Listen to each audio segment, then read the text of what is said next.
अस्सलाम वालेकुम स्टूडेंट, आज की हमारी वीडियो है determination of density of an object. वैसे जो डेंसिटी मालूम करते हैं उसका सिंपल सा फॉर्मूला होता है rho is equal to mass over volume, लेकिन ये हम डेंसिटी मालूम कर रहे हैं बाय आर्किमिडीज प्रिंसिपल।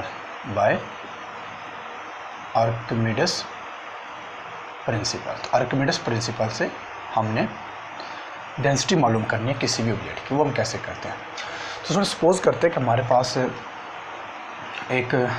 पास एक ना वेट स्प्रिंग मैस सिस्टम है जिससे हम के वेट मेजर करते हैं। तो ये हमने एक ऑब्जेक्ट का वेट मेजर किया, ठीक है। एक ऑब्जेक्ट का हमने यहाँ से वेट मेजर किया with helping of spring mass system. इसका वेट हमारे पास को हम कहते हैं W1 is the weight of mass of object which is measured with the help of spring mass system. अब ये जो हम वेट मेजर कर रहे हैं ना, ये हम मेजर कर रहे हैं हवा के अंदर, खुली हवा के। जैसा कि मेरे पास ये है, इसका अगर मैं वेट मेजर करता हूँ तो मैंने हवा के अंदर इसका वेट मेजर किया। अब हम करते हैं ऐसे हैं कि एक हम ले लेते हैं लिक्विड, इसके अंदर ये सारा लिक्विड है। अब हम इसी का वेट मेजर करते हैं इसको लिक्विड के अंदर डिप करके, ठीक है, इस तरह से, ठीक है स्टूडेंट। तो ये हम इसका वेट भी मेजर कर लेते हैं उसको लिक्विड में डिप करके। अच्छा, क्या ख्याल है आपको, क्या लगता है आपको कि जब हम इसको, अगर सपोज इसका हम हवा में वेट मेजर करते हैं, आता है जी 50 न्यूटन वेट। हम वेट को छोड़कर और आसान कर लेते हैं, हमारे पास जी इसका मैस हम मेजर करते हैं तो आ जाता है जी 50 kg। जब इसको हम लिक्विड में डिप करेंगे, अब के बाद क्या ख्याल है, इसका मैस ज़्यादा फील होगा, कम फील होगा, या चेंज नहीं आएगा? कम फील होगा, फोर्स कम फील होगा। क्यों कम फील होगा? अब एक्सपेरिमेंट कर सकते हैं। अब कम फील होने की वजह ये कि आर्किमिडीज प्रिंसिपल हमने पढ़ा है कि उसमें जब हम किसी ऑब्जेक्ट को लिक्विड के अंदर डिप करते हैं ना, तो वो लिक्विड उस ऑब्जेक्ट को अप थ्रस्ट फोर्स अप्लाई करता है, ऊपर उठाने की कोशिश करता है, जिसकी वजह से लिक्विड के अंदर जब हम कोई चीज़ डिप करते हैं तो उसका वज़न हमें कम फील होता है। आप पूल पर नहा रहे हैं, आपके पास कोई बॉक्स है, अब उसको पहले उठाए हुए हैं तो आपको बहुत भारी फील हो रहा है। अब उसको लेकर पूल के अंदर चले गए, पानी में पूल के अंदर चले गए, अब के बाद उसका वज़न पहले की निस्बत आपको कम फील होगा।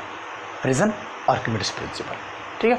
तो अब की बार क्या होगा कि इसका वज़न जो कि पहले 50 kg था, अब हमें वो कम फील होगा। हो सकता है हमें वो 45 kg फील हो, लेकिन एक्चुअल में क्या है, 45 नहीं है, एक्चुअल में 50 है, लेकिन फील हमें हो रहा है 45। क्यों?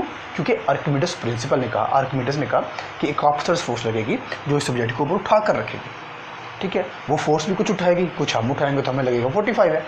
क्लियर? तो यहाँ पर जो इसका वेट होगा हमारे पास वो होगा W2, ठीक होगा। और जो लिक्विड है, लिक्विड का वेट कितना है? लिक्विड का वेट हमारे पास होगा ओनली W क्या है? W is the weight of liquid, weight of liquid. ये लिक्विड का वेट है जिस लिक्विड में हमने इसको डिप किया हुआ है। क्लियर? अब हम डेंसिटी मालूम करते हैं। तो स्टूडेंट डेंसिटी आर्किमिडीज प्रिंसिपल से मालूम करने का मेथड होता है D इज़ द डेंसिटी, ठीक है, डेंसिटी ऑफ इस ऑब्जेक्ट की डेंसिटी है जिसको हमने जिसकी हमने मालूम करनी है, उस ऑब्जेक्ट की डेंसिटी होने से D से divided by density of liquid, जो कि हम लिक्विड ले रहे हैं, लिक्विड की डेंसिटी पर डिपेंड करेगा। अगर हनी है तो उसकी डेंसिटी ज़्यादा होगी, वाटर तो उसकी डेंसिटी कुछ और होगी, अल्कोहल है तो उसकी डेंसिटी कुछ और होगी।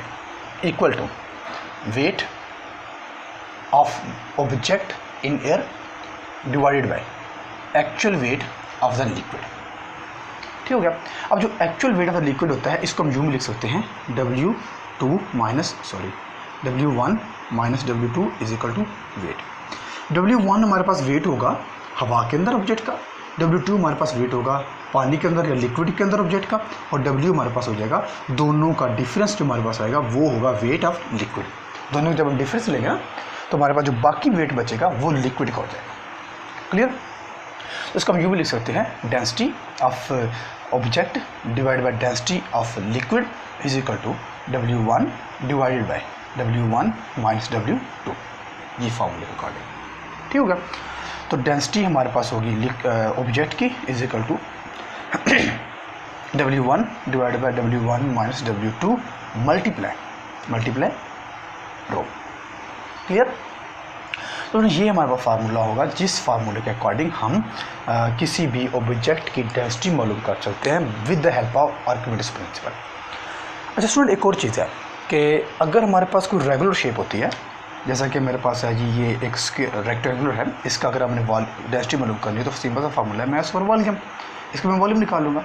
लेकिन अगर हमारे पास कोई इर्रेगुलर शेप है, जैसा कि मेरे पास एक स्टोन है, कुछ इस तरह से पत्थर है, छोटा सा स्टोन है, अब इसकी जो शेप है इसका तो हम वॉल्यूम निकाल नहीं सकते क्योंकि इर्रेगुलर शेप है, कोई प्रॉपर शेप ही नहीं है, कोई पैरामीटर हम यूज़ नहीं कर पा रहे, कोई फार्मूला नहीं यूज़ कर पा रहे। तो इन जैसों के लिए हमारे पास एक ही बचता है फार्मूला, और वो होता है आर्किमिडीज प्रिंसिपल के थ्रू इसकी डेंसिटी मालूम करना, जो कि ये फार्मूला हमारे पास है। क्लियर? तो ये जो फार्मूला आर्किमिडीज ने निकाला था, ये इस जैसे शेप्स के लिए जो रेगुलर नहीं होती, जो इरेगुलर होती है, जिस पर हम कोई फार्मूला अप्लाई नहीं कर सकते, जिसके लिए कोई हम पैरामीटर नहीं बना सकते, तो उसकी डेंसिटी को मालूम करने का फार्मूला ये है जो कि आर्किमिडीज ने निकाला था। Clear student?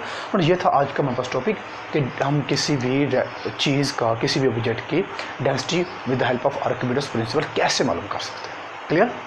Thank you.